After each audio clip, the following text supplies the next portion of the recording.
Welcome to podcast Writers and Their Countries, Countries and Their Writers. I'd like to dedicate this podcast to Reddit user Taxi7, who wrote in 2015, okay, so I'm confused. Which Borges do I read? Ficciones or Labyrinths? I can only imagine the shiver down their spine at page 51 or 98, when Borges explains, through the words of his protagonist, who is at that moment paraphrasing the sentiments of another character, that when a man is faced with alternatives, he chooses one at the expense of the others. Such is the plight of the forking path. Now, where shall we begin?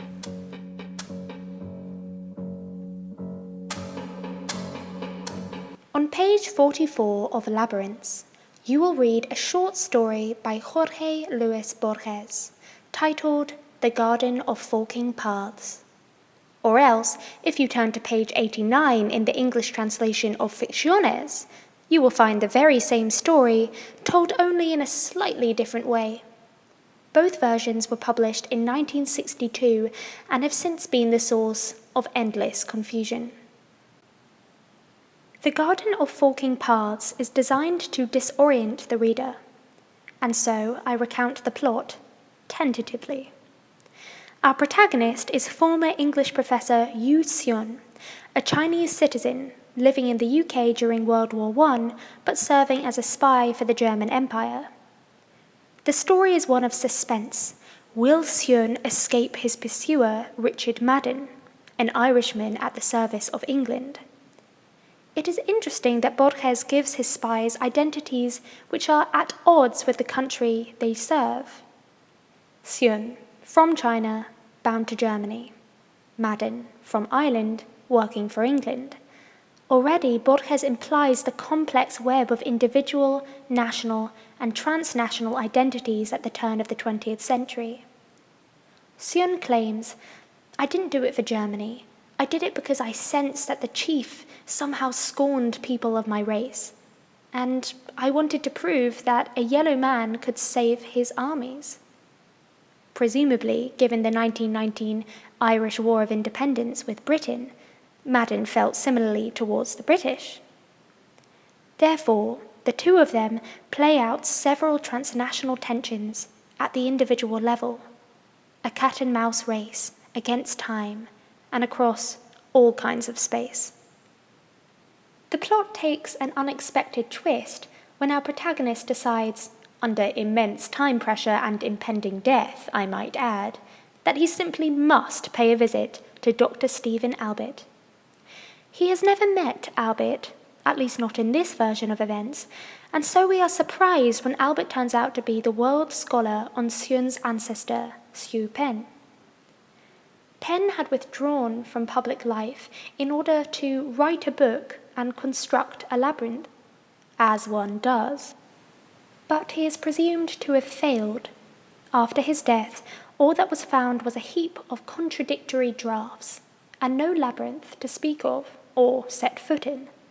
However, Albert explains that the book and the labyrinth were one and the same, a symbolic labyrinth wherein time forks perpetually towards innumerable futures.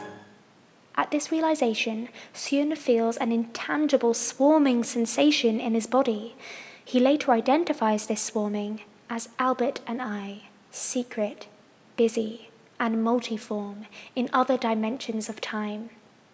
As if all the forking paths were folding in on themselves, surrounding the protagonist with infinite possibilities. Ultimately, for all his help, Xiun shoots Albert in the back. I mean, what else could he have done? He was a spy on a mission. Madden was fast approaching, and his death was fast encroaching. Xiun needed to inform his chief as to which English city should Germany attack. It just so happened that the city was called Albert. Kind of chilling. Borges distills, in an intentionally meandering way, how the global affects the individual. Xiun must navigate the chaos and uproar of the war, as well as his own national, familial, and personal identity, just as Argentina had to negotiate its own identity at the turn of the 20th century. Borges was Argentinian, and it is not far-fetched to say that through his imagination do we encounter the key cultural issues of his time. Perhaps we can even feel them as our eyes skim the skin of the page and interpret its poetry. I do not think I understood the words, but I felt that something was happening to me, was happening not to my mere intelligence, but to my whole being, to my flesh and blood. When I briefly lived or dwelled in Buenos Aires, I got lost innumerable times. Now at this point it might be useful to quickly Google Buenos Aires bird's eye map of the city. You will see a loose grid-like structure to the roads, such that a New Yorker might feel familiar, perhaps overly confident. A closer look, or in my case, a foot on the ground, will tell you that the roads do not follow the expected path.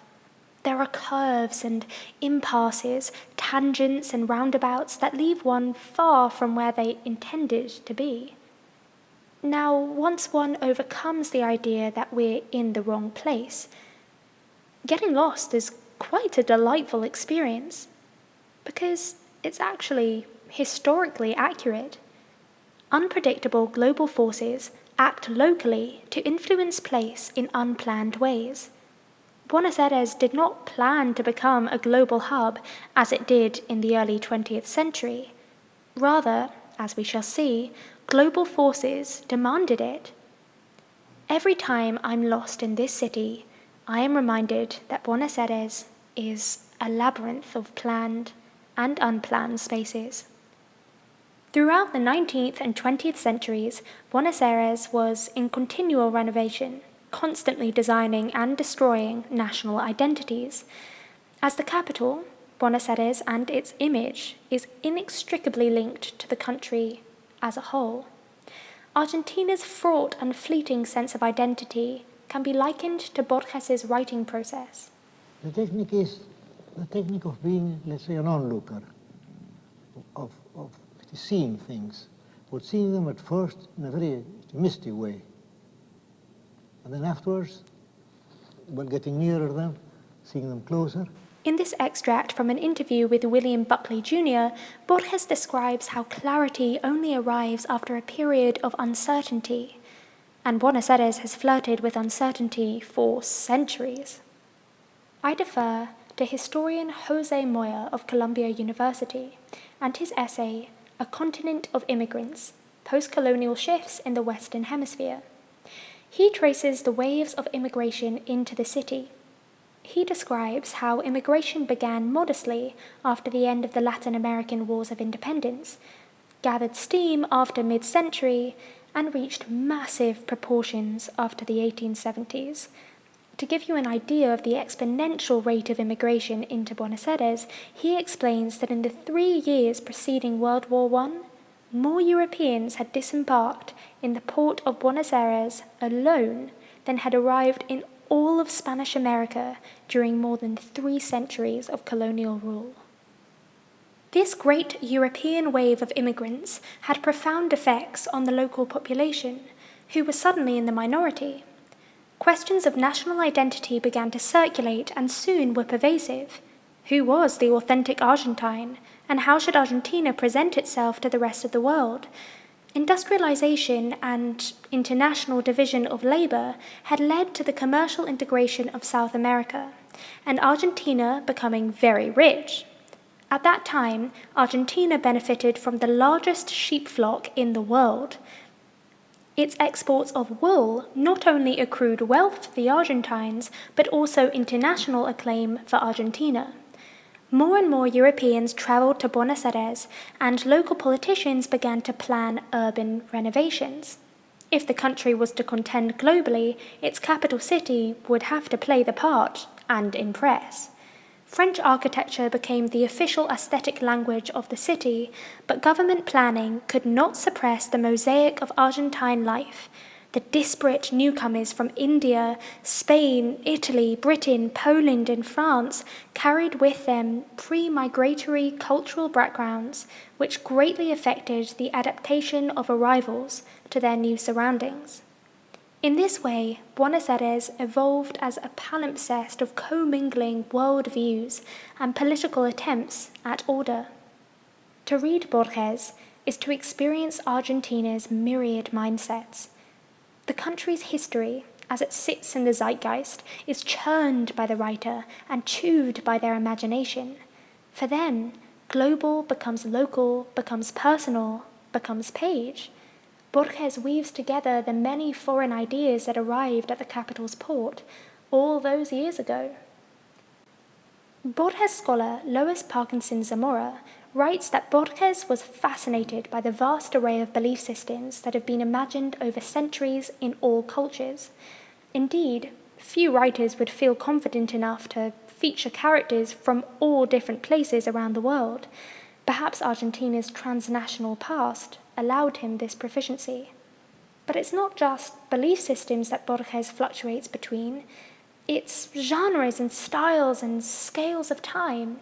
He toys with the reader's antenna for non-fiction, referencing real people who wrote real books that readers might actually find. However, his short stories are fictional.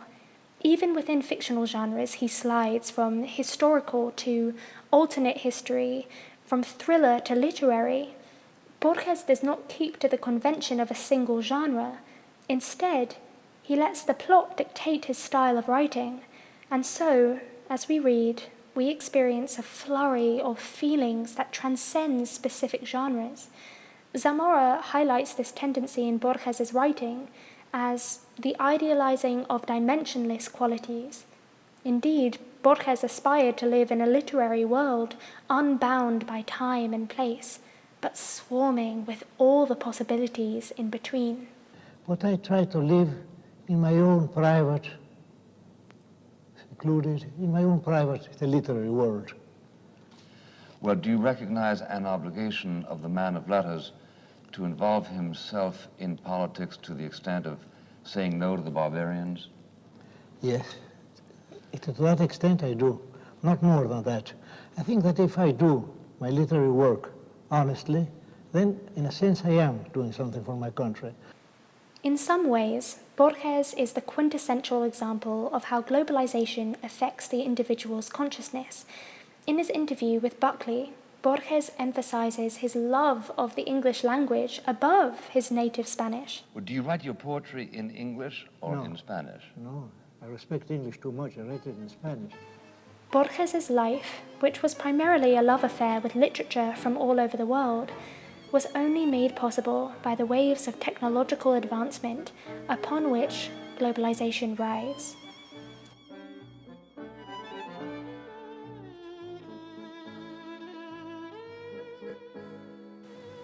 But what's this? It seems the path we chose has come to an end. We approach the literary convention of conclusion. Borges' Garden of Forking Paths grants us access to the labyrinthine past of Argentina and its meandering sense of self, but it also speaks to each reader on a personal level. It seems to whisper, can you hear it? I am merely a symbol in your own personal labyrinth. Perhaps this book is Borges' way of saying, good luck. What is a book in itself? A book is a physical object in a world of physical objects. It is a set of dead symbols. And then the reader, the right reader, comes along and the words, or rather the poetry behind the words, for the words themselves are mere symbols, spring into life. And we have a resurrection of the word.